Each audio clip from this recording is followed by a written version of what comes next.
අද අපි කතා කරමු Cubase 12 ගැන.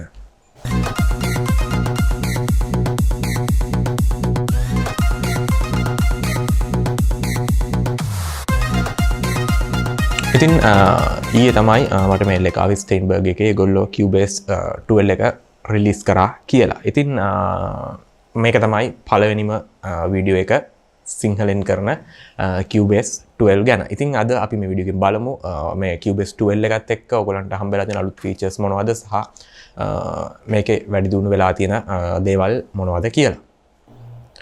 හරි. එතකොට මේ Cubase 12 එකත් එක්ක අලුත් දේවල් අලුත් ෆීචර්ස් ගොඩක් අපිට හම්බෙලා තියෙනවා. ඉතින් ඒ ටික නම් ටික විතරක් මේල් එක ඇවිල්ලා තියෙනවා. එහෙම නැතුව විස්තර ටික බලා ගන්න අපිට වෙබ්සයිට් එකට යන්න වෙනවා. ඉතින් විශේෂම දේ පළවෙනිම දේ තමයි ඩොන්ගල් එක අයින් වෙලා තියෙනවා. ලයිසන් ඩොන්ගල් එක. ඉතින් ඔයගොල්ලෝ Pro version එක පාවිච්චි කරනවා නම් 10.5 හරි 11 හරි ඔයගොල්ලන්ට USB ලයිසන් එකක් පාවිච්චි කරන්න වෙනවා ඩොන්ගල් එකක්.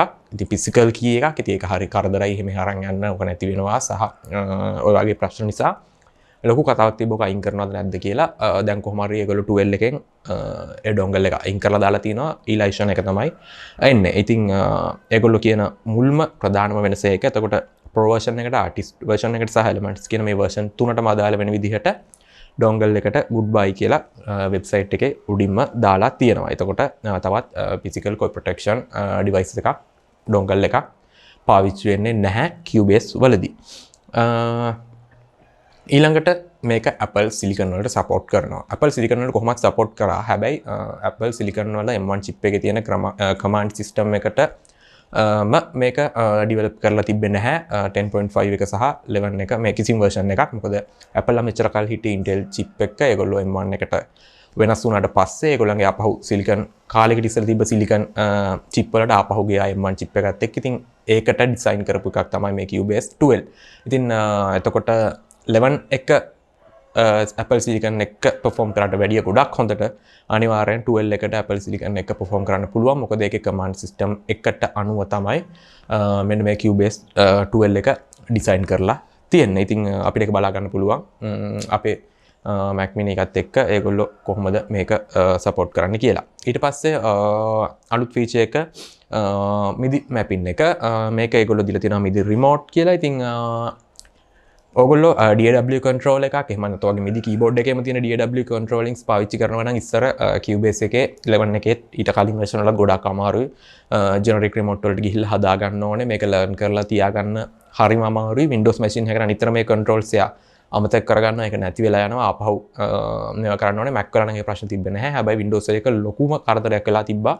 ඔන්න MIDI mapping කියන කතන්දරය. ඉතින් ඒක අලුත් ෆීචර් එකක් විදිහට දීලා තියෙනවා new MIDI remote කියලා version එකක්. එතකොට මේක ඔයාලට බලා ගන්න තියෙන්නේ යාටම අපි mix console එක ගැන lower sound එකේම. ඉතින් එතකොට ආයකට මොකක් හරි DAW control කරන්න පුළුවන් device එකක් plug කරපු ගමන් ඒක auto detect කරගන්නවා. ඒකේ තියෙන knobs, faders, ඔක්කොම buttons ඔක්කොම ටික එයා auto detect කරගෙන ඔයාලට පුළුවන් ඉක්මනින් මේකේ තියෙන මේ controls ටික MIDI learn කරලා ඔයාට ඕන controls පාවිච්චි කරන විදිහට හදාගන්න හරිම ලේසියෙන් දැන් මේ අලුත් විදිහෙන් මේ MIDI mapping එකත් එක්ක ඒක හදාගන්න සහ third party plugins control කරන්න පුළුවන් ක්‍රමයකුත් මේක ඇතුලේ ඇවිල්ලා තියෙනවා. මෙච්චර කල් third party plugins control කරන්න හරි අමාරුයි සහ ඒවට learn කරාට පස්සේ ආපහු අපි නිකන් අතවැදිලා මේක අරගුණත් ඒ plugins වල තියෙන parameters වෙනස් වෙන ප්‍රශ්නයක් තිබ්බා. මේක එහෙම නෑ. ඔයාට ඕන නම් දැන් lock කරලා දාන්න පුළුවන් අදාළ plugin එක. ඊට පස්සේ ආපහු අපි මේ knobs කරගුවා කියලා plugin එක වෙනස් වෙන්නේ නැහැ. ඉතින් third party plugins උනත් දැන් මේ MIDI remote එකත් එක්ක ඔයාට පුළුවන් Cubase 12 එකේදී control කරන්න කිසිම ප්‍රශ්නයක් නැතුව ආගේ MIDI keyboard එකේ සහ DAW controllers වලින්. ඊට පස්සේ audio to code track කියලා option එකක් දීලා තියෙනවා. මේකෙදි වෙන්නේ ඔයා මොකක් හරි instrument එකක් play කරද්දී ඒකේ chords විතරක් play කරොත් Cubase එකේ තියෙන code track එකට පුළුවන් automatically detect කරගන්න ඔයා මේ play කරන code එක මොකද්ද කියලා. ඒතර ඔයා නිකම්ම code track එක on කරලා මොකක් හරි instrument එකක් දාලා play කරලා ඒක live instrument එකක් වෙන්න පුළුවන්. guitar එකක් මොකක් හරි live instrument එකක්. එහෙම නැත්නම් MIDI keyboard එක හරි play කරාට පස්සේ auto detect කරගන්නවා. ඒ අදාළ audio clip එක ඔය ඇදලා දැම්මට පස්සේ code track එකට එයා ටග් ගාලා හොයාගන්නවා මේ play වෙලා තියෙන code එක මොකද්ද කියලා. ඉතින් ඒකත් ගොඩක් හොඳ වැදගත් feature එකක් වෙයි. මොකද කෝඩ් ට්‍රැක් එක කෝඩ්ස් දාද්දි ගොඩාක් වෙලාවක් අපිට වැය කරන්න වෙනවා සින්දුවලට. ඉතින් ඒ ප්‍රශ්නට මේක හොඳ විසඳුමක් වෙයි කියලා මම හිතනවා. ඊට පස්සේ වෙරි ඔඩියෝ වල වෙනස්කම් ටිකක් වෙලා තියෙනවා. ඊට පස්සේ සාම්පලිට් එකේ යම්කිසි වෙනස්කම් ටිකක් වෙලා තියෙනවා.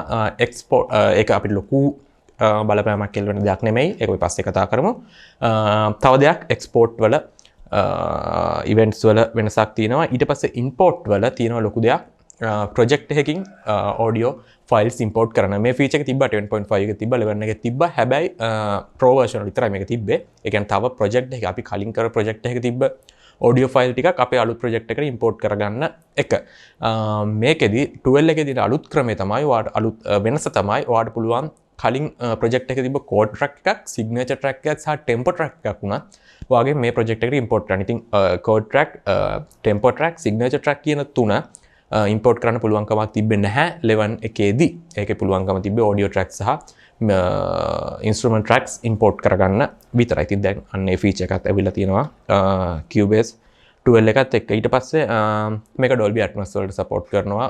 ෆිල්ම් මියුසික් කරන කෙනෙක් නම් ගොඩක් වැදගත් වෙයි. Dolby Atmos වලට සපෝට් කරන විදිහට තමයි මේක හදලා තියෙන්නේ. ඊට පස්සේ අලුත් පියානෝ VST එකක් දීලා තියෙනවා Verve පියානෝ කියලා. ලොකු දෙයක් නෙමෙයි.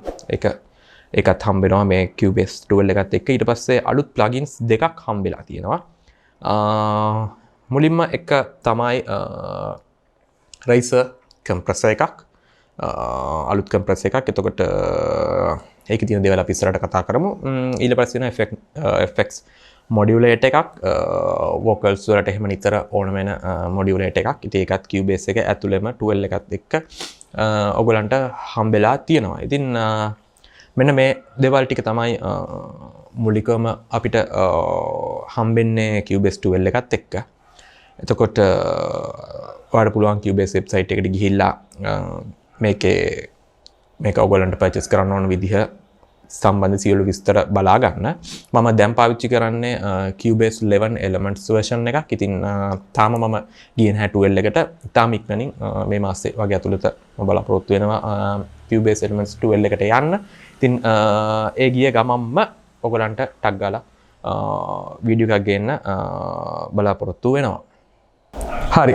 එතකොට අන්තිම දේ අපි හැමෝටම ඕන දේ මේකේ ගාන. වෙබ්සයිට් එකෙන් ඔයාලට බලා ගන්න පුළුවන්.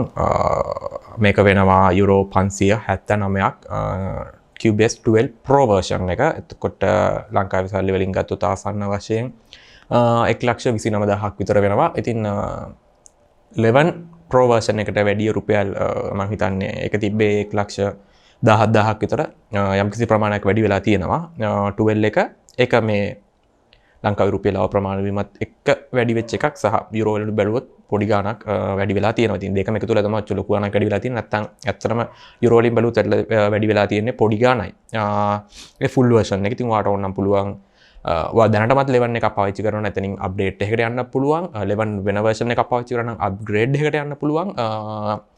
ඊට පස්සේ එහෙමත් නැත්නම් Cubase 12 එකේම ඔයාට Elements version එකට හෝ Artist version එකට යන්නත් පුළුවන්. ඉතින් ඒවැ ගණන් ඔක්කොම ඔයාට Cubase Steinberg website එකෙන් බලා ගන්න පුළුවන්. ඉතින් මම මේ software එක ගත්ත ගමම මගේ එකෙන් අප්ඩේට් එකට ගිය ගමම ඉතාමත් ඉක්මනින් ඔයගලන්ට මේක ඇතුළ බලා ගන්න පුළුවන් වෙන වීඩියෝ එකක් කරන්නම්. ඉතින් මේක තමයි ලංකාවේ පළවෙනි වීඩියෝ එක Cubase 12 ගැන ඔයගලන්ට කියලා දෙන. දිගටම අපේ channel එකත් එක්ක එකතු වෙලා ඉන්න. ඉස්සරහදී හොඳ වැඩක් ඔයගලන්ට බලා ගන්න පුළුවන් Cubase 6 කියලා අපේ අලුත්ම වැඩේ. ඒකෙදි වෙන්නේ audio engineering කරන basics technical දේවල් කතා කරන එක. ගොඩක් අයට මිස් වෙච්ච තැනක්, සමහර අය මිස් වුණාද කියලාවත් දන්නේ නැති දේවල් අපි මේකෙදි කතා කරන්න බලාපොරොත්තු වෙනවා. ලොකු වීඩියෝ සීරීස් එකක් ඉතාමත් ඉක්මනින් ඔයාලට බලා ගන්න පුළුවන්. ඉතින් ඒකත් එනකම් බලාගෙන ඉන්න. අපේ channel එක තාම subscribe කරලා නැත්නම් subscribe කරන්න, like කරන්න, යාළුවෝ හැමෝටම දැනගන්න share කරන්න. Thank you.